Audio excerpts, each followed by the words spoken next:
Et voilà, avec nous, comme promis, Jocelyne Berroa, qui n'est plus à présenter en tout cas, mais c'est une grande nouvelle.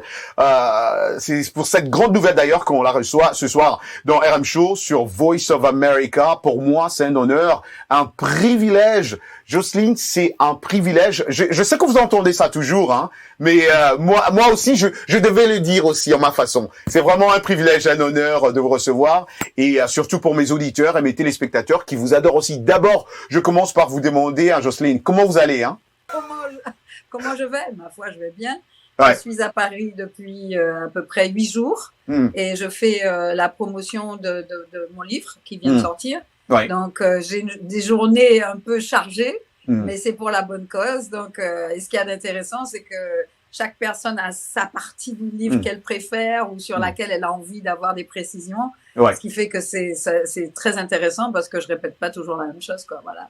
Exactement. Je m'imagine, parce que ça m'a pris vraiment, avec Karine, on a pris beaucoup de temps pour programmer cette interview. Je me suis rendu compte que vous devez être vraiment occupé, vous êtes tellement chargé, et on va parler de ce livre-là d'ailleurs. Mais d'abord, l'actualité, à part le livre, est-ce que Jocelyne est en train d'enregistrer, de travailler, hein? Ah non, je peux pas tout faire à la fois, parce que quand on écrit des textes, je veux dire, on aime bien être un peu en solitude et ne rencontrer des gens que lorsque c'est nécessaire, quoi. Ouais, voilà. Que lorsque c'est nécessaire. Ouais. Dans tout le mouvement qu'il y a là, je veux dire, j'ai oublié tout le reste. Il y a des gens qui m'appellent, qui me disent « Ah, j'ai une chanson à te faire écouter ». Je dis « Envoie ». Mais alors, c'est pour plus tard. Voilà. Pour plus tard. Alors, Jocelyne, vous avez fait le monde, vous avez beaucoup des fans partout dans le monde, et en Afrique en particulier. Quel bon souvenir vous gardez, hein, d'Afrique, hein? Ah, c'est pas quel bon, c'est quel avec au pluriel.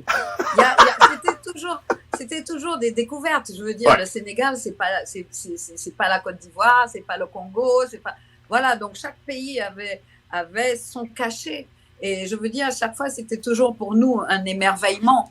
En tout cas, à chaque fois que moi j'allais en Afrique, je découvrais des gens. Bon, je connaissais déjà beaucoup. J'avais beaucoup d'amis qui étaient originaires du Gabon, de Côte d'Ivoire, du Mali, du Sénégal, du Cameroun, etc., etc. Et donc, je connaissais un petit peu via eux les gens de là-bas. Mais être sur place, les rencontrer, quelquefois être invité chez eux, dîner, déjeuner avec eux, causer avec eux, partager des moments avec eux, c'est inestimable, quoi. Je veux dire, ce sont des moments toujours qui vous enrichissent, parce que là, on sait qu'on rencontre des gens qui sont pas nécessairement la même chose, quoi. Ils sont différents, quoi. Ils sont pas nécessairement justement différents de nous, mais qui ont aussi plein de choses, plein de différences, et c'est ça qui est génial, parce que ces différences-là ou ces petites choses qu'on découvre chez celui-ci ou celui-là nous motivent et nous permettent je veux dire, ça nous enrichit quelque part, ça nous enrichit. Moi, quand j'ai été en Côte d'Ivoire et que j'ai vu tous les stylistes qui avaient là-bas, ce qu'ils créaient et compagnie, moi qui aime de temps en temps jouer à la couturière ou me poser des questions sur le prochain vêtement que je vais mettre, moi je veux dire, ils m'inspirent. Voilà, je suis inspirée par ça. Quand j'écoute telle ou telle musique, c'est pareil. Et alors, quand vous partez dans des lieux où ils ne parlent pas le même langage que vous, comme par exemple le Cap-Vert, l'Angola, le Mozambique, et où les gens sont aussi fanatiques et aussi aimants et ont une autre façon, c'est un autre art culinaire, par exemple. Donc, on va de découverte en découverte. Et je crois que ça, c'est...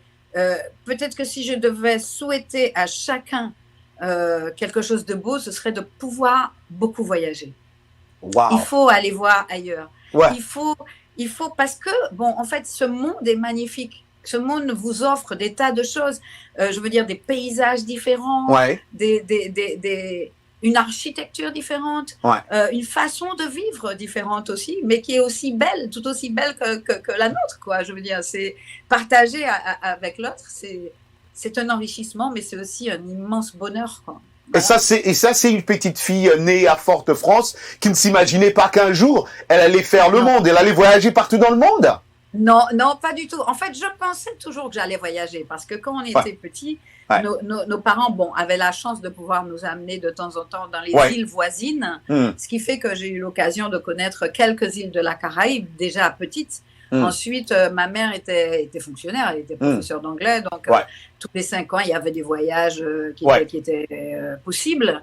Et donc, j'ai eu l'occasion, à l'âge de 12 ans, de connaître Paris, la France, et puis le sud de la France aussi, un peu, et puis l'Allemagne, etc., parce que mon père voulait aller faire un tour là-bas. Enfin bref, voilà. Donc, j'ai quand même eu la chance de pouvoir voyager dès petite.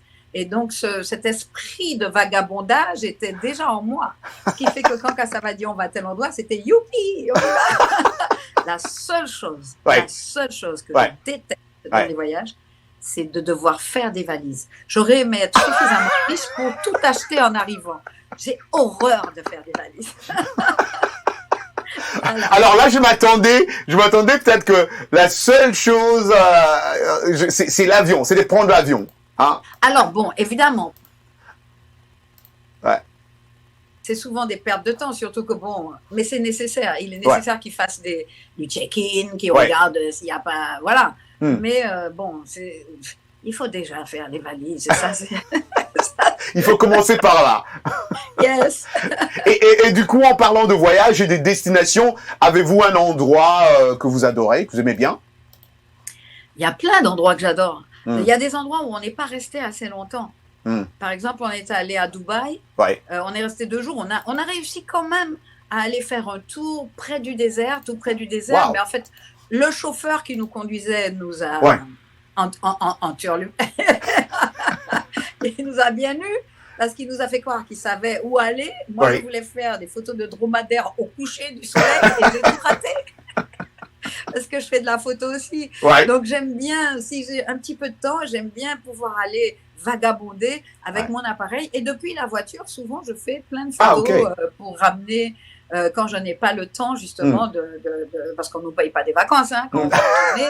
Le groupe, c'est 20 personnes. Donc, le groupe est très lourd. Et on vient, on se repose, on joue et on repart. 9 fois sur 10. Sauf quand c'est très loin. Alors, quand on doit aller en Nouvelle-Calédonie, tout ça, comme il y a une trentaine d'heures, enfin 24 heures, entre 24 et 30 heures pour arriver là-bas, là, on vous donne le temps de récupérer Nouvelle-Calédonie, Tahiti, tout ça. On reste à peu près entre 5 jours et 1 semaine. Quand même Oui, parce qu'il faut bien récupérer. On est à l'envers, hein, Tahiti. Quand il est midi à Paris, il est minuit à Tahiti. Oui. Donc, on est complètement à l'envers. Complètement à l'envers. À 4 heures du matin, vous ne savez pas où vous êtes. C'est le matin à 4 heures du matin, mais pour vous, c'est déjà l'après-midi. C'est tout autre chose. Bientôt aller dormir. Ouais. Ben, c'est bien d'avoir une passion aussi, c'est bien. Et voilà que certains auditeurs et téléspectateurs peut-être découvrent que Jocelyne a une autre passion, la photographie. C'est une bonne chose aussi. Hein. Oui. Wow. Oui, j'ai toujours aimé ça, en fait. Dans mon livre, j'explique pourquoi, en fait, je faisais des tas de choses. C'est que je ne voulais pas perdre la tête. Mon père c'était quelqu'un d'assez sévère. En fait, il voulait nous protéger, donc il ne nous laissait pas toute la liberté de sortir avec les copains, etc. Ce qui fait que, quelquefois, il y avait des zouks à côté de la maison et j'entendais la musique, mais je n'y étais pas. Donc, je ne voulais pas, je refusais de sombrer dans comment je pourrais dire ça, dans l'amorosité. Donc, comme j'utilisais beaucoup mes mains, je cousais, je peignais, je faisais de la photo, tout ça. Donc, j'ai pris l'habitude de faire ça. Quand j'étais petite, je dessinais des poupées, je les découpais, je les mettais sur des cartons, je fabriquais leurs vêtements avec du papier à côté, etc. Je faisais toujours quelque chose, c'était bricoleuse, quoi. J'aimais ça. Voilà. Et vous venez de dire que papa n'aimait pas que vous soyez chanteuse zouk ou quoi. Mais vous étiez choriste, hein, n'est-ce pas? Je pense que vous étiez choriste à l'église ou quelque chose comme ça. J'ai commencé à l'église. Et ma question, c'était de savoir, mais qu'est-ce que papa a dit après quand cette superstar est devenue... Alors, il a été fait appeler. En fait, au début... Quand il est venu et qu'il est venu nous voir, ma sœur et moi, parce que ma sœur de temps en temps chantait avec moi, ma sœur, ma cousine aussi, qu'il est venu nous voir sur scène, les gens lui ont dit tellement de belles choses sur nous que il ne pouvait pas être contre, quoi. En plus, à cette époque-là, j'étais devenue déjà quasiment professionnelle, donc il il ne m'envoyait plus d'argent par mois pour que je puisse vivre. Je payais mon loyer toute seule, quoi. Donc, il ne pouvait pas intervenir dans ma vie. Il était juste inquiet. Il était inquiet parce que pour nos parents, être artiste, c'était avoir envie de mourir de faim à un moment, quoi. C'était un peu ça. C'était un peu ça. Et je dois dire que j'ai eu l'occasion de parcourir un peu le livre et c'est, je dois commencer par là, en fait. Pour nous qui vous avez, enfin, on s'imagine qu'on vous a très bien connu, hein, les Kassav, et Jocelyne, c'était notre. Moi, je suis originaire du Congo. J'étais à Kinshasa. Et je m'imagine quand Kassav est venu, je peux pas vous dire, mais on avait une expression à Kinshasa où, quand les Kassav sont venus, nous, on a sauté les murs. Alors, sauter les murs, ça veut dire, vous ne dites pas aux parents parce que les parents ne veulent pas que vous allez rester. Alors, on sautait les murs pour aller voir les Kassav. Pour aller voir. On appelle ça chez nous les chapes. Ah, les chapes! Non, pas les chapes, c'est chapes. Chapes seulement. Ouais, en chape ou bien les chapes. Ah, d'accord. Ah, ben c'est ce que nous on faisait alors. Et c'était exactement ça ce qu'on faisait. Mais alors, quand je reviens un peu à l'ouvrage, quand j'étais en train de parcourir le livre, je me suis dit, mais il était plus que temps que Jocelyne écrive ce livre. Mais il était plus que temps. C'est tout un film. Exactement. Moi, c'est ce que, en fait, j'ai ressenti en 2013 lorsque j'ai dit il est temps d'écrire. C'était depuis 2013. Ah, ok. Il est temps d'écrire l'histoire de Kassav. Ouais. C'est parce qu'on avait déjà vécu tellement de choses. On avait fêté les 30 ans. On allait vers les 40 ans, etc. Et je me suis dit, il est temps d'écrire cette histoire. D'autant que Patrick était mort en 2010. Oui. Bon, il avait quitté le groupe en 2002, mais malgré tout, il faisait partie de nous. Patrick, il faisait partie de ce groupe. Et quand il est parti, je veux dire, on a commencé à entendre des tas de choses sur lui, etc., etc. Et je me suis dit, il faut pas que les gens réinventent la vie de Kassav. Ce n'est pas l'autre qui doit écrire ton histoire, c'est toi-même qui dois écrire ton histoire. Donc, j'ai pris sur moi de devoir écrire cette histoire-là. Alors, au départ, j'ai un ami qui est écrivain, puisque moi j'écris des chansons, hein, donc je ne sais pas écrire de livres au départ, en 2013. Donc, j'ai Bertrand Dical, qui est un grand ami, a passé des jours et des jours à m'enregistrer, où je lui racontais des tas de choses. Alors, pour m'aider, heureusement que je n'avais pas de journal à proprement parler, mais j'avais tous mes agendas que j'avais gardés et sur lesquels je notais des petites choses comme ça, ce qui fait que j'ai pu retrouver certains événements, mais globalement, je lui ai raconté toute ma vie, mon enfance, et puis toute l'épopée Kassav, quoi, quelque part. Donc, il a tout enregistré et il a rédigé. Il a rédigé en jeu. Le livre était très beau, mais c'était sa parole. Oui. Ah, c'était sa parole. Oui, c'est-à-dire que c'était sa façon de parler à lui. Quand il dit « je fais ceci, cela, etc., », il le disait à sa manière. Ah, ok. Pas à ma manière. Ok. Et là, alors, vous deviez changer. Donc, j'ai entrepris, je lui ai dit, écoute, ton livre est magnifique, merci beaucoup pour le travail effectué. Oui. Donc, je le garde tel quel, c'est-à-dire je garde le squelette, mais je vais tout réécrire. Donc, j'ai quasiment tout réécrit à ma manière, avec mes mots, avec mon rythme, avec mes pensées, quoi. Par exemple, voilà. Ah, ben c'est mieux comme ça. Hein. Comme je dis, si un jour on doit faire un reproche, je ne veux pas qu'on me reproche quelque chose que je n'aurais pas dit. Voilà. Donc, je préfère prendre la responsabilité de l'écriture. Voilà. Et il faut quand même dire que c'est plus de 400 pages, hein? Non.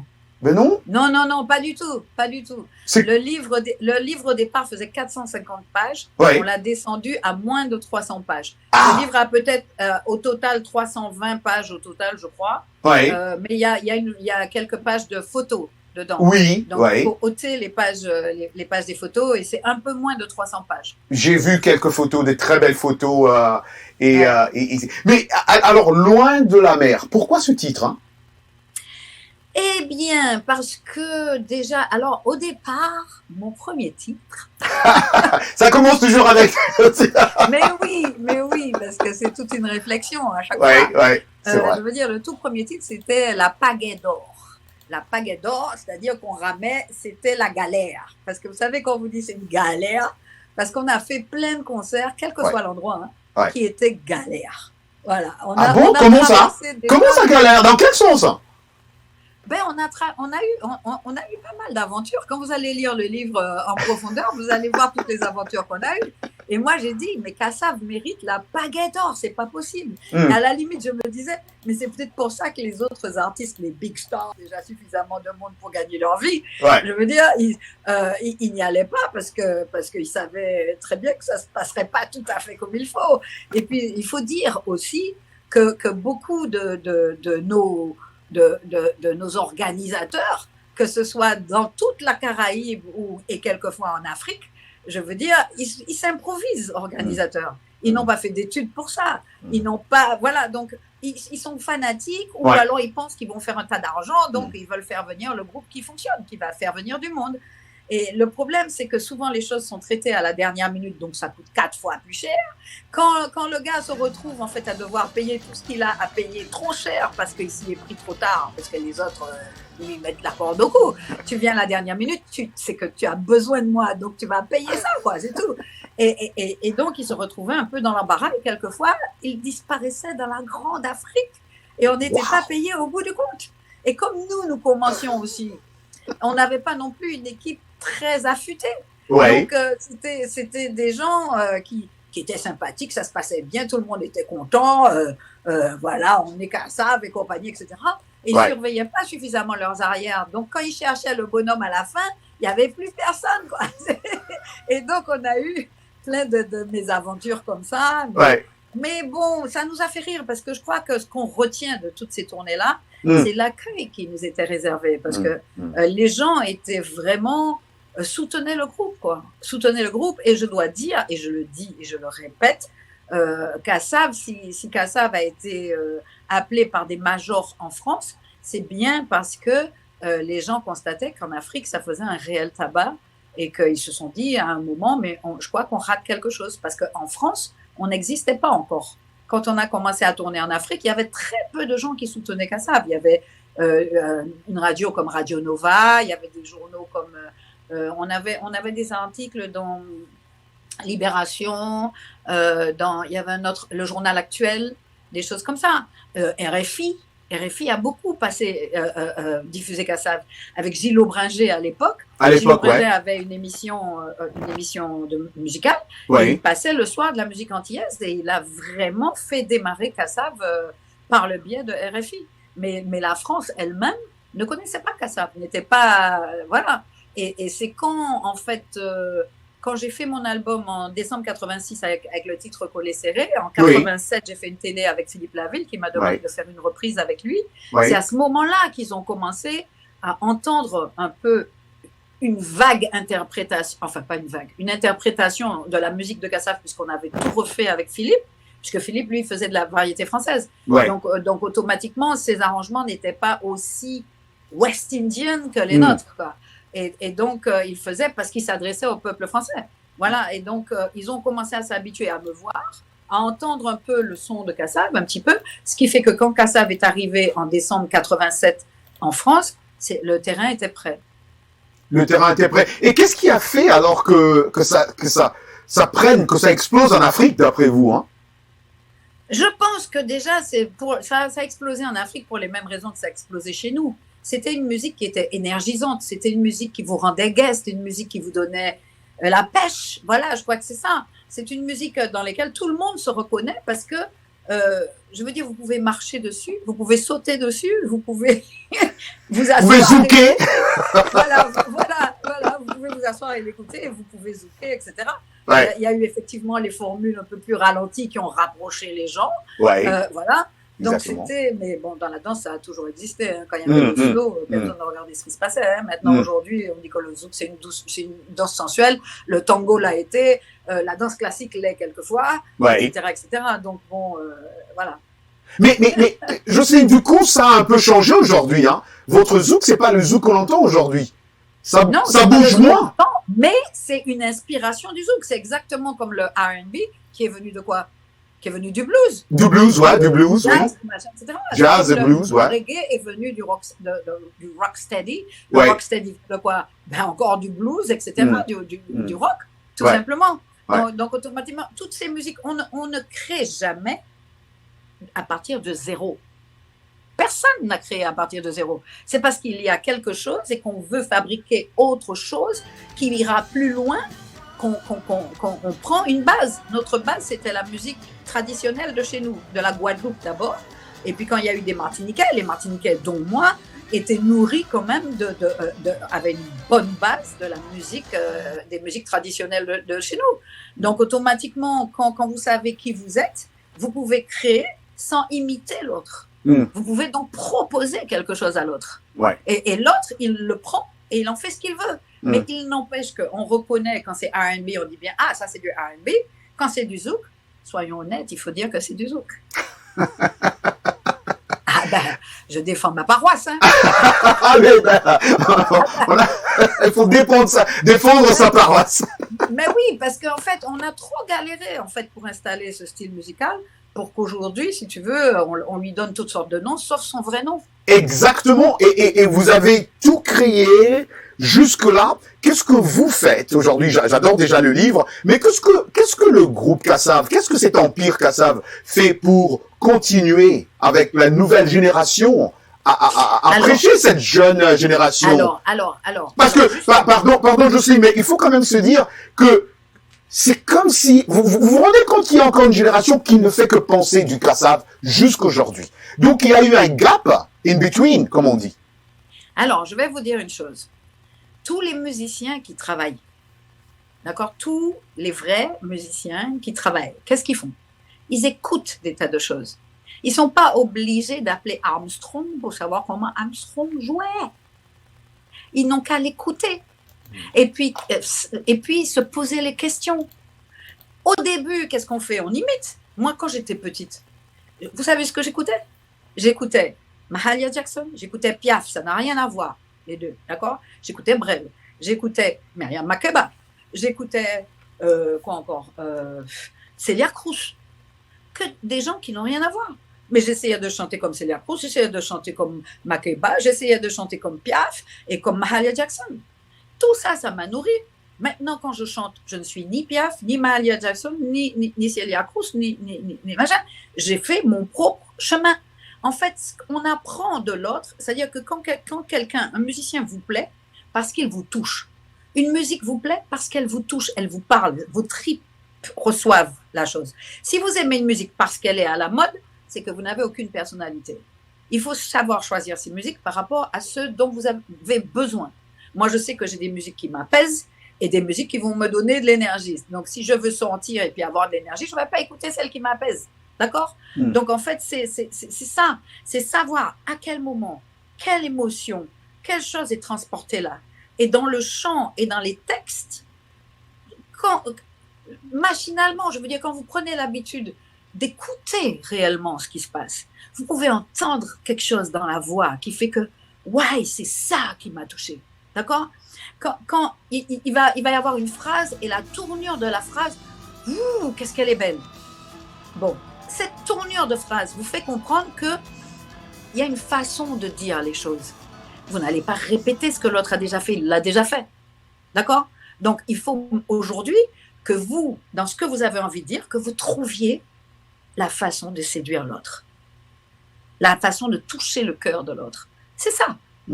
Donc, en fait, moi, ça me plaisait de les entendre. Ça me plaisait de les imiter. Aujourd'hui, riche de toutes ces choses-là qui m'ont nourri depuis toute petite, mais de toutes les musiques du monde, en fait, quelque part. Parce que j'ai eu une époque musique indienne, une époque musique arabe, etc. Donc, je n'arrête pas. Et j'écoute la K-pop et j'écoute toutes sortes de musique aujourd'hui. Donc, en fait, chaque fois que j'écoute quelque chose, est-ce que ça me touche, est-ce que ça ne me touche pas? Je ne me pose pas la question, je ne cherche pas à être touchée. J'écoute, ça me touche ou ça ne me touche pas. Quand ça me touche, pourquoi ça me touche? Et là, à partir du moment où on comprend ce qui a fait que ça touche, eh ben, on sait vaguement, comment faire pour, à son tour, à sa manière, c'est-à-dire trouver à l'intérieur de soi, comment faire pour toucher l'autre. Et ça, on l'apprend en écoutant les autres. Personne ne m'a tenu par la main pour me dire, pour me montrer comment le faire. Donc, en fait, Kassav a laissé un tas pas à laisser Kassav, l'âme de Kassav est encore là. L'âme est toujours là, en tout cas. Voilà. Kassav laisse à tous ceux qui veulent, je veux dire, un patrimoine. Écoutez les chansons, gardez celles qui vous plaisent et poussez de côté celles qui ne vous plaisent pas. Mais celles qui vous plaisent, qu'est-ce qu'elles vous apportent? Ce sont les questions que vous avez à vous poser. Parce que c'est un travail personnel. Moi, si je dois te dire comment faire les choses, mais demain, tu vas m'appeler encore pour que je t'explique comment faire autre chose. Je veux dire, il y a un moment où tu deviens adulte et où tu comprends les choses parce que tu auras travaillé, toi, ta propre réflexion, toi, ta propre, je veux dire, travailler à donner de l'impulsion à ta créativité. Je crois que c'est ça. Alors, évidemment, il m'arrive souvent à moi, puisque comme je parle anglais, donc je suis souvent invitée dans des universités, en visio ou en vrai, voilà, à parler avec des étudiants, leur raconter l'histoire de Kassav, raconter pourquoi ci, pourquoi ça. Je suis souvent interrogée sur des petits détails auxquels je n'avais même pas pensé. Je veux dire, donc, je suis obligée, moi, d'aller fouiller dans toute mon expérience pour voir comment je peux répondre à cette question-là. Donc, ce sont des échanges qui font que l'autre comprend qu'elle a été un peu la façon purement spontanée, en fait, de Kassav. C'est chaque musicien qui a apporté son âme. C'est ça. Et c'est et je crois que dans tous les groupes, c'est comme ça. Quand vous travaillez avec quelqu'un, le courant passe ou il passe pas. S'il passe pas, vous allez jouer bêtement la guitare derrière. Maintenant, si vous avez vraiment envie de jouer le morceau, vous pouvez devenir extrêmement créatif parce que ce morceau vous parle, parce que ça réveille des choses dans votre ventre, dans votre tête, dans votre cœur, et que ça se ressent au niveau du jeu de la guitare. Ouais. Et alors, comment où vous classez la musique, des îles aujourd'hui, par rapport à votre musique, la musique antillaise aujourd'hui? Comment vous la trouvez? La musique antillaise a toujours été extrêmement riche. Moi, depuis toute petite, je sais que c'est à l'âge de 7 ans que mon père me faisait déjà écouter Mighty Sparrow qui venait de Trinidad et Tobago. J'ai eu la chance d'entendre, parce que dans ma famille, les gens ont toujours été fanatiques de salsa. Donc, j'ai entendu tous les vieux morceaux de salsa qui étaient sur la terre, les Fania All Star, etc. Quand le reggae est arrivé avec Marley, moi, j'étais déjà à Paris, et on écoutait déjà Jimmy Cliff. Donc on a toujours été nourris aux Antilles françaises, en tout cas, de toute la musique de la Caraïbe et Haïti. J'ai même pas parlé d'Haïti. Haïti, compas et mais tout, oui, le compas haïtien a dominé et est encore extrêmement présent chez nous. C'est une musique que tout Antillais aime. Il n'y a pas une personne aux Antilles, Martinique, Guadeloupe, je veux dire, qui soit insensible complètement au compas. Le compas, c'est une musique une musique majeure de chez nous. Donc c'est une musique qu'on aime et c'est une musique qu'on consomme etc. Et le zouk, je crois que le zouk est devenu aussi une musique majeure de l'archipel caribéen. Parce que à la Barbade, par exemple, dans la soca, le groupe, je crois que c'était Square One, ils ont beaucoup écouté Kassav et ils ont eu un soca qui était différent de celui de... Donc ils ont fait un peu un mélange, Oui, c'est ça. C'est-à-dire qu'ils mettaient des touches. Il y avait des choses dans le zouk qui leur parlaient. Donc, ces choses-là, ils les prenaient, ils les remaniaient à leur manière et ils l'inséraient dans leur soca. Et je crois que c'est comme ça. On parle de musique. Moi, je veux dire la musique. J'ai regardé dernièrement, il y avait le concert, j'ai oublié son nom, mais c'était un Jamaïcain qui faisait un concert avec un orchestre symphonique. C'était Ibo de Third World qui dirigeait les cordes et compagnie. Je veux dire, on peut très bien faire du reggae et aimer la musique classique. Ce n'est pas antinomique. Tout ça, c'est de la musique. À partir du moment où on a compris ça, le seul truc, c'est que si on veut être original, l'idéal, c'est de ne pas faire la musique de l'autre, parce qu'il le fait depuis tout petit et il la connaît et il est champion dans son pays. Exactement, ouais. Donc, par contre, il ne sait pas faire la tienne. Donc, autant lui proposer la tienne. Ouais. C'est ça. Donc, quelque chose de nouveau. Mais rien ne t'empêche d'écouter ce que lui, il a fait. Et de comprendre pourquoi ça t'a touché et puis de te nourrir des trucs. Moi, j'ai chanté plein de trucs de de R&B. J'avais tous les disques de machin, Stevie Wonder, Chaka Khan, Aretha Franklin, tout ça. Moi, j'ai tout ça dans ma discothèque. Et j'ai encore du plaisir à les écouter. Je veux dire, et j'écoute les jeunes aussi qui viennent, enfin, les autres d'aujourd'hui, quoi, que les gens aiment, comme India Harry, tous ces trucs-là, quoi. Donc, c'est... on passe toutes les époques, à chaque fois, on écoute les belles choses qui sont offertes dans ce monde, mais je ne vais pas me prendre pour Stevie Wonder. Je ne suis pas Stevie Wonder. Et lui, il n'est pas Jocelyne Berroir. Exactement. Voilà. Donc, le truc, c'est que toi, quand tu t'adresses à l'autre, il faut que tu puisses lui dire, me voilà, voilà qui je suis. Et voilà ce que moi j'offre. Et tu es toi, personne d'autre. Voilà. Et il y a un truc, par exemple, un exemple que je peux donner. Au début, par exemple, Lucky Dubé qui fait du reggae d'Afrique du Sud. Au début, ça m'a un peu énervé. J'aimais bien ce qu'il faisait, mais je disais, mais on a l'impression qu'il imite Peter Tosh. La façon de chanter, la voix. Et puis au fur et à mesure, il a eu son style qui lui Son style qu'il a transformé, oui, exactement. Voilà. Et moi, je suis devenue fanatique à ce moment-là. Voilà. C'est vrai qu'au début, il avait un autre style et puis il a changé après. Il était très Peter Tosh. Vraiment très proche de Peter Tosh. Et moi, ça m'énervait parce que j'adorais Peter Tosh. Donc c'était... voilà. Donc, mais au fur et à mesure, moi, j'avoue, je suis devenue fanatique de Lucky Dubé. De Lucky Dubé. Oui, parce qu'il a eu un style un peu, il pleurait, mélancolique, un peu, c'était son style. Il tirait les notes à la manière de Tosh. Vraiment. Exactement. Et puis finalement, mais il avait de beaux textes en plus. Je veux dire, Lucky Dubé et tout, et c'était vraiment bien. Et se faire tuer bêtement comme ça, c'était vraiment très triste. C'était trop triste en tout cas, il nous manque jusqu'aujourd'hui, il nous manque. Revenons un peu à l'ouvrage. J'ai vu un passage et on encourage beaucoup de gens à lire ce livre. Moi, j'encourage vraiment les gens à lire ce livre parce que c'est tout un film, comme je le dis. Mais il y a, je suis d'un pays où il y a qu'un mot pour désigner la couleur d'un blanc. Et quelque part, quand on descend, il y a des noms là, des nuances. Il y a Chabin, mulâtre, Chapé, Coulis, Chabine, Nègre rouge. Voilà, j'appartiens à la première génération. Ça m'a un peu touché là. Non, j'appartiens à la première génération. On a commencé à arrêter d'appeler comme ça parce que en fait, à l'époque, faut pas oublier que il faut toujours revenir à l'histoire. À l'histoire, c'est très important. Pour comprendre un peuple, on est obligé de savoir comment ce peuple-là a été créé. C'est-à-dire quels sont les antécédents. Les Antillais, en général, sont fabriqués dans la violence de l'esclavage. D'accord ? La violence de l'esclavage. En général. Oui, toutes les îles. Il y a eu l'esclavage partout. Bien sûr. Je veux dire. Donc, les cerveaux ont été manipulés. Tu vois ? C'était, de toute façon, c'est parce que tu étais noir que tu étais esclave. Donc, les gens savent que s'ils veulent être libres, il ne faut pas qu'ils soient noirs. Donc, ils essaient de s'éclaircir. D'accord ? Parce que celui qui tire les ficelles, il est blanc et qu'il a décidé que le noir, machin. Et je disais justement cet après-midi, même l'Église s'était mêlée de cette affaire-là. Donc, je veux dire, c'était un truc qui était programmé, qui était fait pour que certains puissent avoir de la main-d'œuvre gratuite. D'accord ? Et pour pouvoir bien posséder, bien utiliser ces gens-là, il fallait de toutes les façons travailler le cerveau pour qu'il soit docile.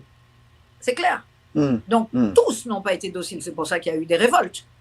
D'accord ? Mais la plupart étaient facilement, on pouvait les contenir facilement parce qu'ils avaient été fabriqués quelque part. Et quand je dis fabriqués, c'est véritablement fabriqué. Parce que quand vous avez vécu le traumatisme de la déportation, on peut vous fabriquer, vous malmener le cerveau. Voilà.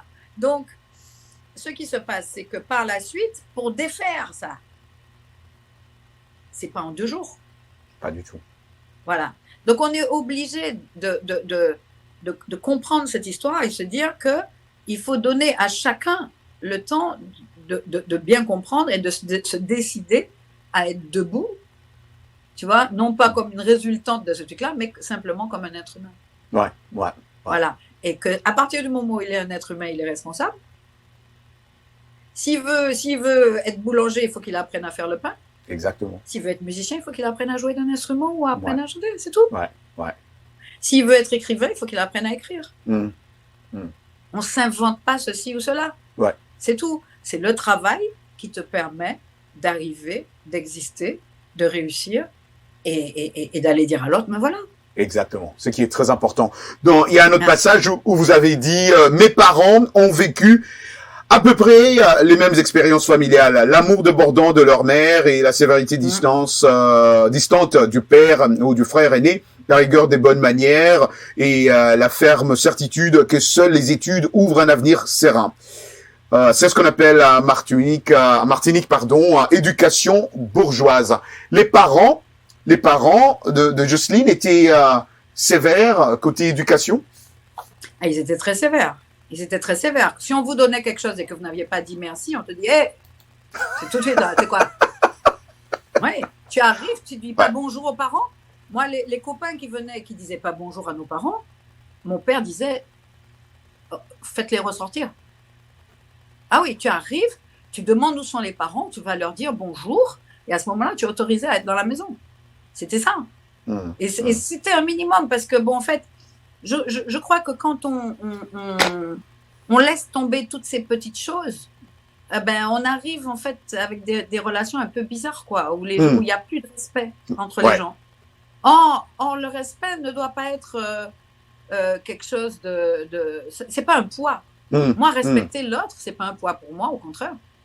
Pour moi, je crois que je dois le respect à tout le monde, quoi. Je dois du respect à tout le monde. C'est un devoir. Il n'y a pas de grade pour mériter plus de respect que l'autre. Chacun a droit au même respect. Voilà. C'est tout. Donc, moi, c'est ce qu'on m'a enseigné. C'est ce qui est très important. Parce que ça m'a permis d'aller dans plein de pays et d'accepter des trucs et de comprendre certaines traditions assez rapidement et de pouvoir avoir des relations apaisées avec les gens parce que justement, j'avais déjà cette base de... Vous aviez cette facilité-là de vous assimiler à d'autres cultures? Assimiler, non. M'assimiler à d'autres cultures, non. Mais admettre l'autre culture. Admettre que la personne, bon, elle ne vient pas de Martinique comme moi. Elle a un autre passé. Mais comprendre l'autre tel quel, hein, c'est ça? Mais bien sûr, comprendre l'autre et respecter le fait que, bon, je ne suis plus chez moi. Et quand je ne suis pas chez moi, je respecte l'autre. Il y a des tas de gens, moi je sais qu'on avait on avait une façon de vivre chez nous, ça a beaucoup changé parce qu'il y a beaucoup de gens qui sont venus vivre à la Martinique et qui quelquefois imposent leur loi, ce qui n'est pas normal. Je veux dire, comment tu peux interdire, si tu veux, aux pêcheurs de partir à 5 h du matin pêcher? Parce que ça fait du bruit, ça t'empêche de dormir, mais tu es venu à un endroit où il était là avant. Et ça a toujours été comme ça n'a jamais gêné les autres. Les coqs, ça n'a jamais changé. C'est moi, on les entend, mais on dort quand même. C'est ça.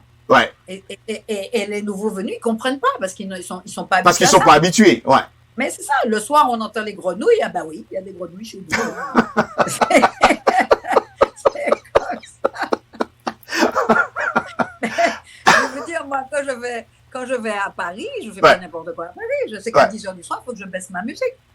Exactement. Parce que c'est la loi à Paris, mais chez moi, ne viens pas me dire de baisser ma musique à 10 h du soir, parce que je ne suis pas habituée à ça. Tu vois, c'est tout ça. C'est la fête 24 h sur 24.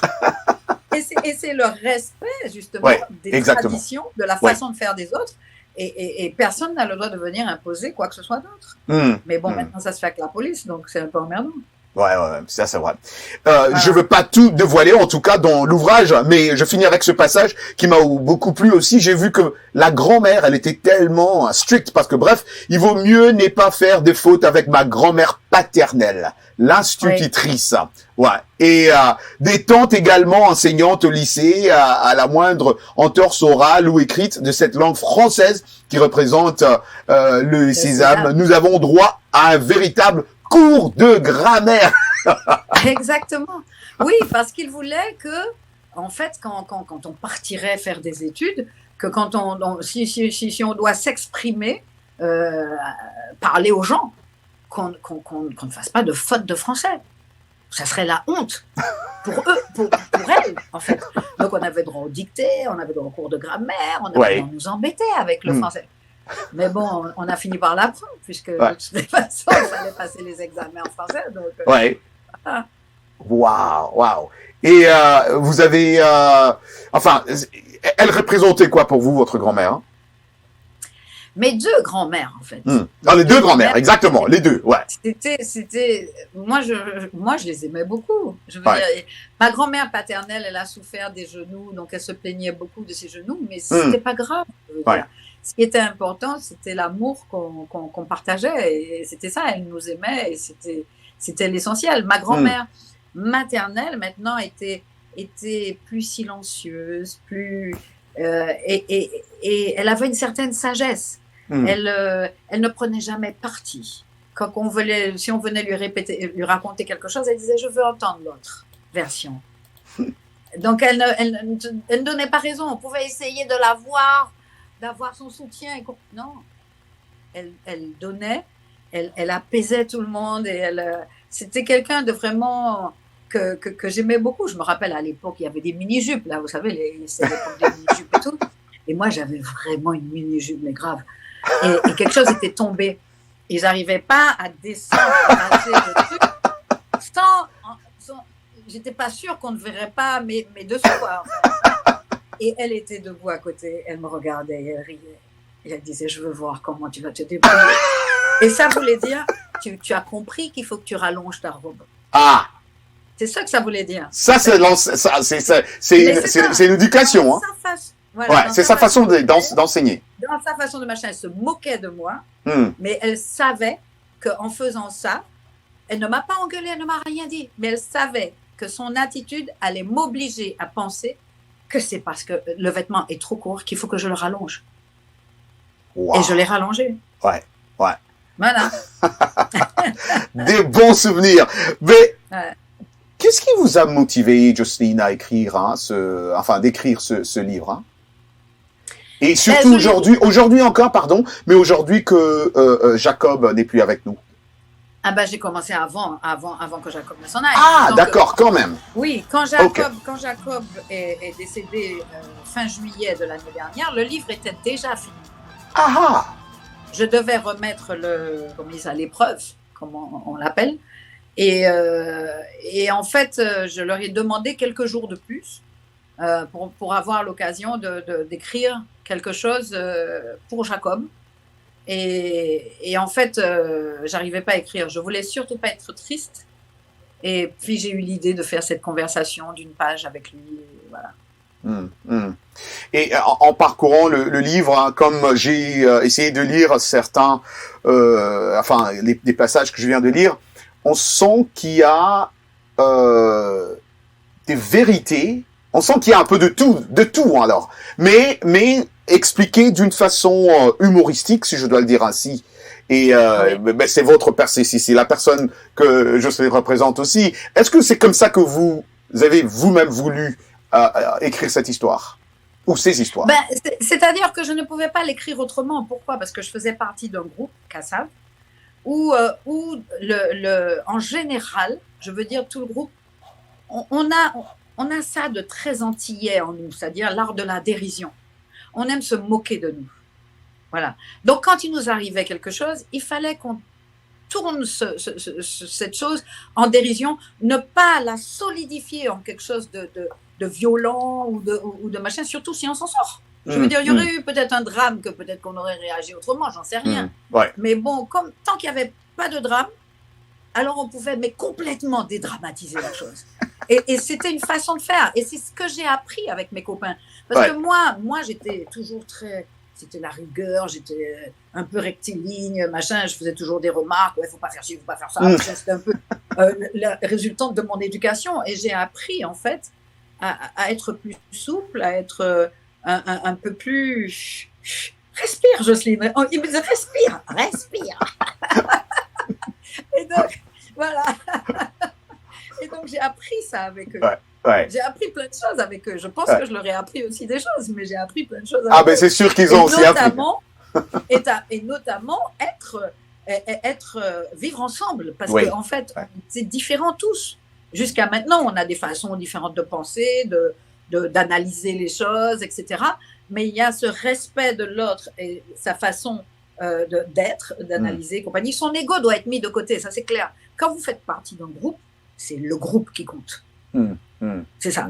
C'est ce qui est plus important. C'est ce qui est plus important. Et Donc le livre est déjà, les gens peuvent trouver le livre. J'ai vu sur Amazon, un peu partout. Oui.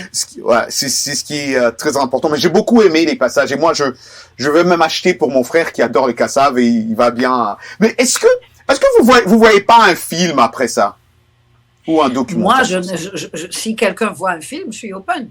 Mais moi, non, je suis pas cinéaste. Je vais pas m'inventer cinéaste. J'ai déjà suffisamment sur mes épaules. Ça ira. Ça ira.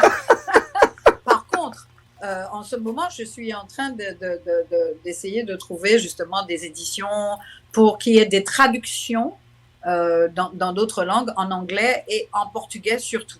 Parce que l'Afrique lusophone et anglophone aussi, je pense, souhaite lire cette histoire-là. Et les anglophones aussi, de la Caraïbe, les gens qui sont aux États-Unis, etc. Je pense qu'il serait bon qu'il y ait déjà au départ ces deux versions-là, portugaise et anglaise, et que bon, il faudra qu'on ait d'excellents traducteurs pour pouvoir procéder aux nouvelles versions. Voilà. Exactement. Je pense que toute cette communauté portugaise ou anglophone va bien être content, voilà, pour avoir ces livres, cet ouvrage traduit en plusieurs langues. Ça serait très important. Alors, je finis peut-être, on commence à chuter un peu avec cette interview. Quel a été votre meilleur souvenir, je dirais, avec Kassav, hein? Je sais qu'il y en a beaucoup, C'est toujours difficile de dire. I know! Alors, il y a plein de souvenirs. Moi, je sais que celui qui vient, les souvenirs qui viennent spontanément, évidemment, il y a tous les anniversaires, que ce soit les 10 ans. Ouais. C'était la première fois en Guadeloupe, on a fêté les 10 ans de Kassav. Il y avait 40 000 personnes. C'était la première fois qu'on réunissait autant de monde aux Antilles, ensemble, sur un espace. Il disait que justement, la Guadeloupe penchait d'un côté. On a fait un autre concert qui était un concert gratuit organisé par une grande surface. En fait, ils avaient décidé de payer ce concert de Kassav et ils l'offraient aux clients. Donc, les clients devaient venir récupérer leur billet. Évidemment, si vous venez dans un supermarché récupérer un billet, vous en profitez, vous achetez 1 kilo de sucre, 1 kilo de viande, etc. Donc, c'est tout bénéfice pour eux. Donc, ils avaient trouvé ce truc-là et on a eu 70 000 personnes à la Guadeloupe. On a fait le premier carnaval antillais en 1986, je crois. Le premier carnaval de Paris. C'était sur l'esplanade de Vincennes. Et il y avait, chiffre de la police, 250 000 personnes. Chiffre des organisateurs, 300 000. Mais bon, il y avait en tout cas plus de 250 000 personnes ensemble là. C'était un concert gratuit. C'était époustouflant. On était bouche bée. Quand on est monté sur scène et qu'on a vu les gens, mais on n'avait plus de voix. Voilà. Il y a eu ça. Il y a eu bon, les 10 ans, les 20 ans à Bercy, mais surtout les 30 ans au Stade de France et les 40 ans à l'Arena. Ce sont des souvenirs absolument fabuleux. Absolument fabuleux. Wow. Et puis, tous ces voyages surprenants. Je veux dire que ce soit l'Afrique, quand on a vu justement toute l'effervescence qu'il y avait, on ne s'y attendait pas. Ouais. Et en fait, on allait de surprise en surprise. Et quand on est allé au Japon aussi, pareil. Et quand l'URSS maintenant, on a joué là-bas, à Leningrad. Ouais. C'est un autre nom. Elle s'appelle plus Leningrad. Oui, c'est Leningrad, mais ça bon, bref. Ils ont changé les noms, ouais. Voilà. Donc, on a joué là-bas. Donc, j'ai dit, mais attends, est-ce qu'ils connaissent là-bas? Mais en fait, ils sont venus par curiosité. On avait un concert, de 11 concerts, finalement, c'est devenu 3 concerts en URSS. 3. Voilà. Alors, il y a 2-3 personnes qui partaient parce que ce n'était pas leur tasse de thé. Voilà. Mais les autres restaient et il y avait des étudiants africains devant qui mettaient l'ambiance et eux, ils imitaient les étudiants africains. Et les concerts se sont super bien passés aussi. Il y a eu plein de tournées comme ça. Tahiti, la Nouvelle-Calédonie, le Chili, qui aurait pu imaginer qu'un groupe antillais ait joué jusqu'au Chili. On a fait un festival, le festival de Viña del Mar là-bas. C'était extraordinaire. On a joué aussi comment on appelle ça, en Bolivie, c'était, j'ai oublié le nom de la ville. C'était aussi étonnant de voir en fait l'engouement que les gens avaient pour cette musique-là. D'ailleurs, au Chili, c'est là qu'on a compris quelque chose. C'est que les gens, au départ, ils ont cru que c'était nous qui reprenions des morceaux que eux ils connaissaient en espagnol. Et en fait, tous nos titres phares avaient été repris en Amérique du Sud en espagnol. Et les gens, un titre par exemple qui sort en ce moment d'ailleurs en France avec Gente de Zona et Jean-Philippe Martelly, de Kassav. Oui. Il a repris son titre Rété. Ouais, j'ai vu, Karine m'a envoyé ouais. Voilà. Rente des Zona a repris ce titre-là avec Jean-Philippe. En espagnol. Et les gens vont enfin comprendre quelle est l'origine de ce titre-là, qui a été un tube, mais massif. Ouais. Je veux dire, dans toute l'Amérique du Sud, Exactement. le titre Rété, chanté par Anna, je crois que c'est Anna Marie, hein, elle a un nom comme ça, Anna quelque chose. Ouais. Et c'était un immense tube qu'on pouvait entendre au Venezuela, n'importe où, quoi. Il y a des gens qui m'ont dit, mais je vais prendre un bus au Venezuela, j'entends Rété, mais en espagnol. Et on ne savait pas ça. C'est pas et tous, ils ont fait croire que c'était leur titre à eux, et c'était des reprises des morceaux de Kassav qui n'arrivaient pas là-bas. C'est-à-dire que les morceaux étaient bloqués à l'arrivée pour que les artistes reprennent les chansons. Et quand on est arrivé, nous, et qu'on a été joués... Et eux, ils pensaient que vous étiez en train de chanter les chansons de leurs artistes. Les chansons des autres, dans notre langue. Alors que c'était le contraire. Le contraire. J'étais obligée d'aller en radio pour leur dire. Leur dire que les titres originaux sont de Kassav. Mais les gens de l'Amérique du Sud sont habitués aux chansons de Kassav. Mais en espagnol. Ça, c'est la plus belle histoire. C'est ça. Donc, voilà. Waouh.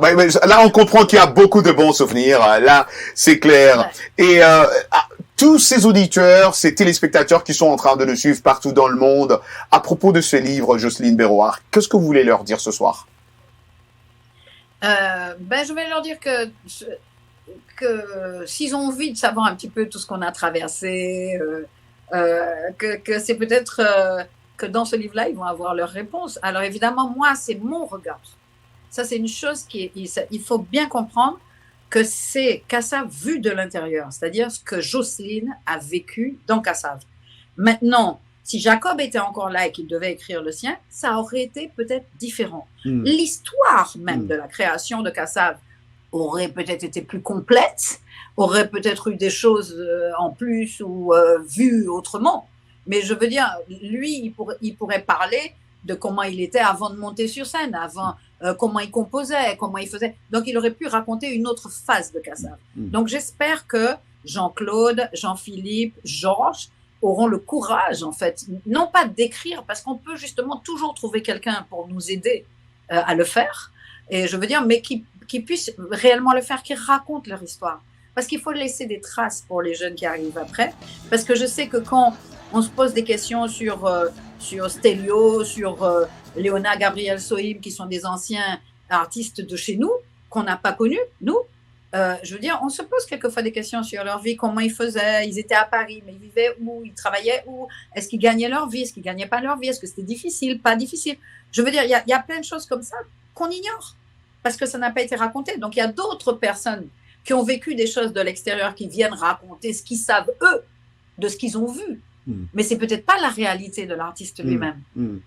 Donc, je trouve nécessaire que chacun écrive son histoire, sa propre histoire, qui raconte comment il a vécu ci et ça, et c'est très important. Ils ont eu la chance de lire un temps pour lire votre ouvrage, les autres, les amis?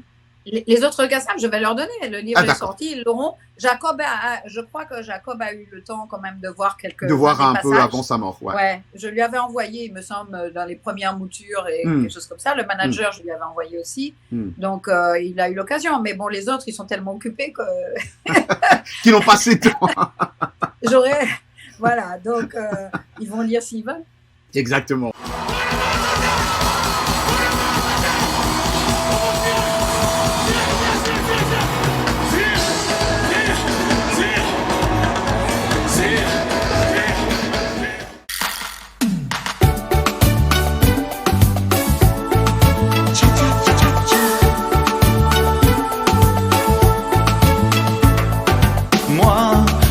Pas imaginé que je te reverrais. Tant d'années ont passé, je vois que tu n'as pas changé. Moi pas te casser posé, m'en te cueilli par les bords, m'en te même oublié, ça m'en te qu'à reprocher. En ça écoute j'ai pas moins craqué. Moi t'es qu'elle est résistée.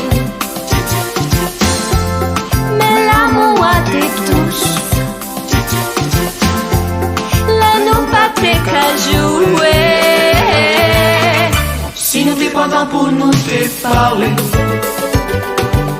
Collé, serré, nous t'es cadencé.